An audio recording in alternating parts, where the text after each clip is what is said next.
AP intermediate supplementary ఎవరైతే రాశారో వాళ్ళకైతే గుడ్ న్యూస్ అండి.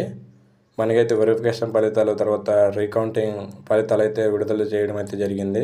ఎవరైతే దరఖాస్తు చేసుకున్నారో వాళ్ళకి జూలై 10న విడుదలైతే చేయడం అయితే జరిగింది. జూలైలో జరిగిన సప్లిమెంట్ పరీక్షల్లో మార్కులపై సందేహాలు ఉన్న విద్యార్థులు రీకౌంటింగ్ వెరిఫికేషన్ కోసం దరఖాస్తు చేసుకున్న ప్రథమ అంటే సెకండ్ ఇయర్, ఫస్ట్ ఇయర్ విద్యార్థులకి జనరల్ అండ్ వొకేషనల్లో అధికారిక వెబ్సైట్లో పొందుపరచడం అయితే జరిగింది. సో ఎవరైతే ఇంకా డౌన్లోడ్ చేసుకోలేదు అంటే వాళ్ళ మార్క్స్ చూసుకోలేదో వెళ్ళి అఫీషియల్ వెబ్సైట్కి వెళ్ళి మీ మార్క్స్ని చూడండి. ఇలాంటి ఇన్ఫర్మేషన్ కావాలంటే నా ఛానల్ని సబ్స్క్రైబ్ చేయండి. అండ్ ఈ వీడియో కనుక మీకు ఇన్ఫర్మేటివ్ అనిపిస్తే లైక్ చేయండి.